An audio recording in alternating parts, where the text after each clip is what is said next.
안녕하세요. 오늘은 노지 고추밭에 나와 있습니다. 전체적으로 어느 정도까지 익어가고 있는지 모습을 한번 보시겠습니다.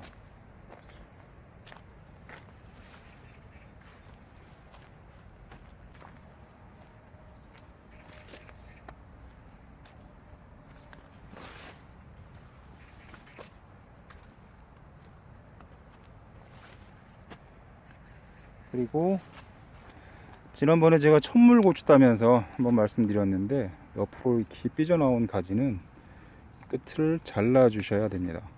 그렇게 되면 여기까지는 고추가 크게 열립니다.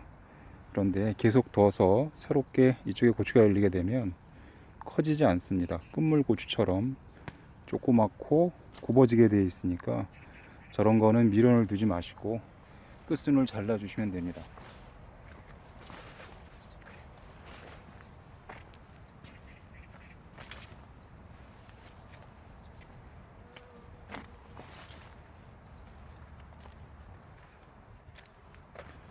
지난번에 제가 담배나방 걸려서 따버린 고추입니다.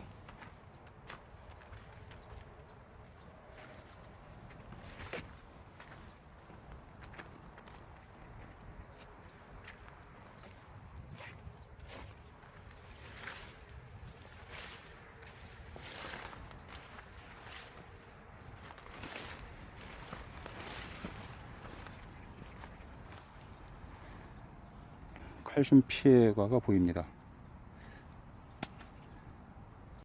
저희는 방아다리 고추를 따주지 않았기 때문에 이번 주에 맨 아래에 열린 고추는 한 번 정도 따줘야 할 것 같습니다. 전체적으로 보면 약간의 칼슘 결핍과 드물게 담배나방 피해가 보입니다.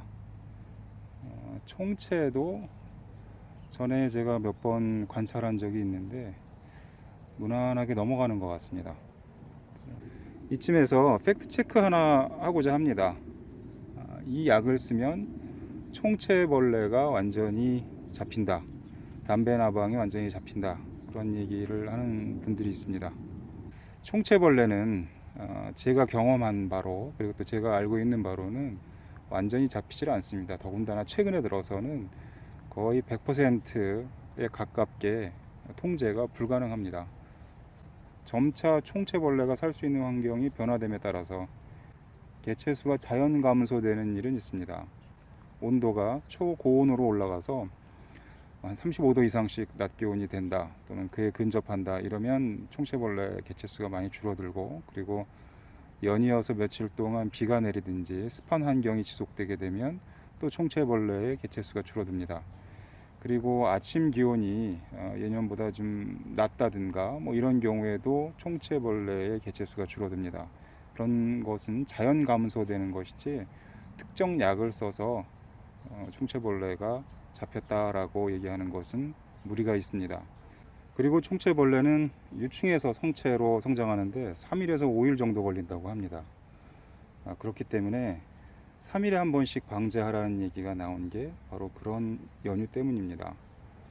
그리고 3가지 패턴의 약을 번갈아 사용하라는 것도 3일에서 5일의 성장 주기를 가지고 있기 때문에 한 번 방제했을 때 살아남은 내성을 가진 개체를 다음번에 죽이기 위해서는 다른 패턴의 약을 사용하는 것입니다. 그래서 총체벌레를 방제하는 데는 흔하게 3일에 한 번씩 3가지 약재를 가지고 뿌려라 라는 얘기가 있는 겁니다. 다시 한번 말씀드리지만 총체벌레를 특정 약을 가지고 방제를 하게 되면 100% 잡는다, 그런 거는 좀 현실성이 없는 얘기입니다. 오늘은 그 고추 무농약 재배에 대해서 한번 말씀드리려고 합니다. 제가 농지원부를 만들고 본격적으로 이 농사일에 관심을 갖기 시작한 것이 생각해 보니까 올해로 한 18년째인 것 같습니다.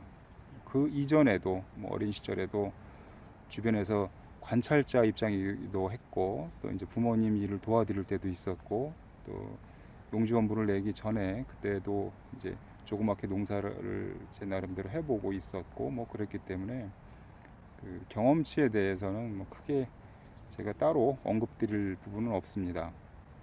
그런데 그 기간 동안 계속해서 저는 관행농에 가까웠습니다. 제 나름대로 이러저러한 방법을 강구하고 또한 연구한다라고는 하지만 기존 그 화학약제를 사용해서 병충해에 대처하는 방법 쪽으로 편향되게 제가 대처를 했던 것 같습니다. 그런데 최근 들어서 제가 몇 년 동안 그 화학농약을 배제한 천연농약을 사용한 무농약 재배에 대해서 관심을 갖게 됐습니다. 그런데 용어를 정확하게 말씀드리자면 무농약이 아니라 천연농약이라고 봐야 합니다. 약을 전혀 안 친다라는 것과 흔히 약제로 등재되지 않은 물질을 가지고 대처한다는 것은 좀 구분이 되어야 하는데, 아무튼 요즘에는 두 가지를 그냥 혼용해서 쓰는 것 같습니다. 그래서 저도 편의상 무농약 재배, 천연농약 재배를 혼용하도록 하겠습니다. 천연농약 재배를 함에 있어서 약재를 만드는 방법은 최근에 널리 알려진 바로는 한 두 가지 정도가 대표적인 것 같습니다. 저는 그냥 중탕법이라고 하는데 자담식 대처 방법이 있습니다. 자연을 닮은 사람들이라는 곳에서 그 대표 되시는 분하고 그쪽 관계자분들이 강의도 많이 하고 전파도 많이 시킨 방법이긴 한데, 흔히 말하는 독초라고 하죠. 고삼이라든가 그다음에 할미꽃, 백동이라고 합니다. 그리고 역귀, 자리공, 소리쟁이 이런 것들이 많습니다. 주변에 자생하는 독성을 가진 식물들이 많은데, 그런 것들을 압력솥 같은 데다가 오래도록 끓이게 되면 특정 병충해나 균에 대한 그 살균 내지는 살충 효과를 가지는 성분이 남습니다. 그것을 밀봉했다가 정해진 비율에 따라서 방제하는 방법이 하나가 있고, 그 다음에는 침지법이라고 합니다. 주로 주정을 쓰는데, 주정이라는 것은 술을 만드는 원료가 되겠습니다. 그 주정에다가 담가서 일정 기간이 지나게 되면 독성이 우러나기 때문에 그것을 가지고 다시 또 정해진 비율에 의해서 방제를 하는 방법이 있습니다. 그래서 제가 첫 번째로는 자담식 방제를 해봤습니다. 특정 그 식물을 얘기를 하자면 자리공이라고 있습니다. 자리공을 캐다가 압력밥솥에 한 10시간 정도 푹 구워냅니다. 그렇게 되면 독성이 우러나게 되는데, 그것을 한 500대 1 이런 식으로 희석을 해가지고 뿌리면 기피제, 병충이나 균이 오지 않는 그런 역할을 하는 효과가 약간 있기도 합니다. 그리고 백도홍 같은 거, 할미꽃 같은 것도 그런 효과가 있습니다. 백도홍 같은 경우에는 사실 저도 재배를 해보려고 했는데 관리가 잘 안 됩니다. 그래서 시중에 중국산 들어와 있는 게 많은데 효과는 별 차이가 없으니까 그걸 가지고 해도 아무 차이가 없습니다. 직접 재배하는 것보다 구입해 가지고 사용하는 것이 저는 훨씬 더 효과적인 것 같습니다. 그리고 또 고삼이라는 것이 있는데, 그것도 개울가나 나지막한 산에 가면 자생하는 것들이 있는데 그걸 가지고도 실험을 해봤습니다. 제가 생각하기에는 아무래도 그 자담식이라고 하는데, 그 자담식 병충해 방제 방법에 약간 한계가 있는 것 같아가지고 작년부터는 그 주정 침지 방식으로 저는 바꿨습니다.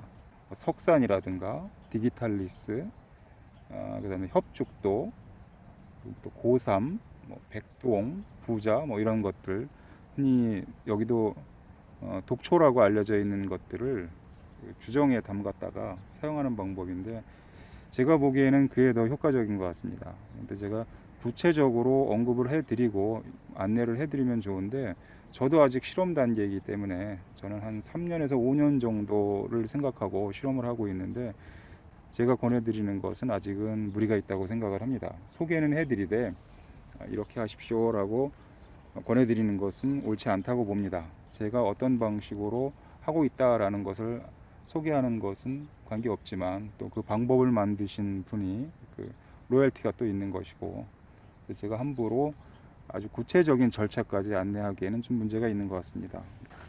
그래서 제가 올해 하우스 안하고 노지하고 이렇게 두 가지 패턴으로 재배를 하고 있는데, 양쪽 다 그 천연 농약을 가지고 패턴을 바꿔가면서 저는 한 10가지 패턴을 준비를 했는데 방제를 하고 있는데, 중간에 제가 3차례 화학농약 방제를 했습니다. 진딧물에 한번 제가 화학농약을 썼고, 그 다음에 총체벌레 한번 썼고 담배나방에 한번 썼습니다.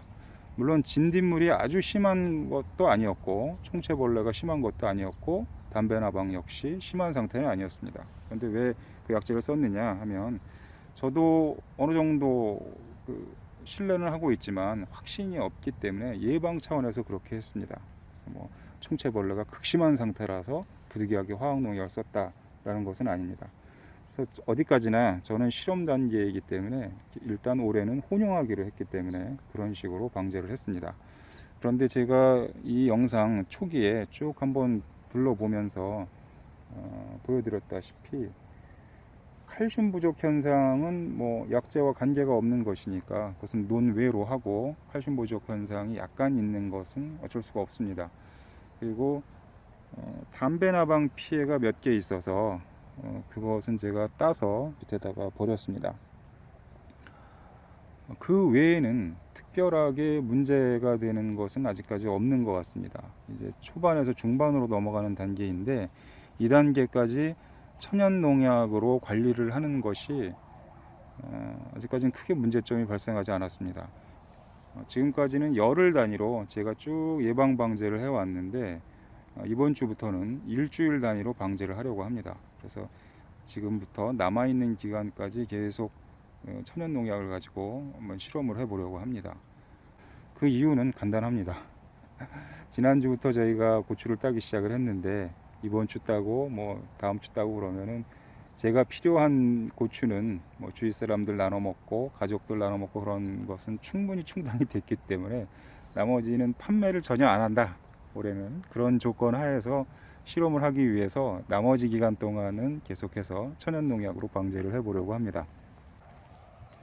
그리고 이것은 탄저병과 칼라병 내병계 품종이기 때문에 크게 우려하지는 않습니다. 천연 농약을 사용한다는 것은 그런 내병계 품종을 전제로 해야 가능한 부분이 있습니다. 그리고 최근에 본격적인 장마철에 접어들면서 뭐 탄저병도 문제지만 또 역병 같은 것도 문제가 되고 있는데요.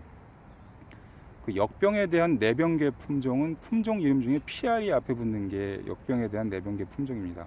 그런 품종들은 역병의 내병성이 있는 품종이기 때문에 앞으로 다음 연도에 고추를 재배하실 때 품종 선택하실 때 참고하시면 되겠습니다. 역병이 되게 심하다, 그래서 관리하기 어렵다라고 생각하시는 분들은 꼭 그런 품종을 골라서 심으시면 됩니다. 그래서 다시 한번 말씀드리지만 이 천연 농약, 무농약으로 재배한다는 것은 품종 선택을 전제로 해야 합니다.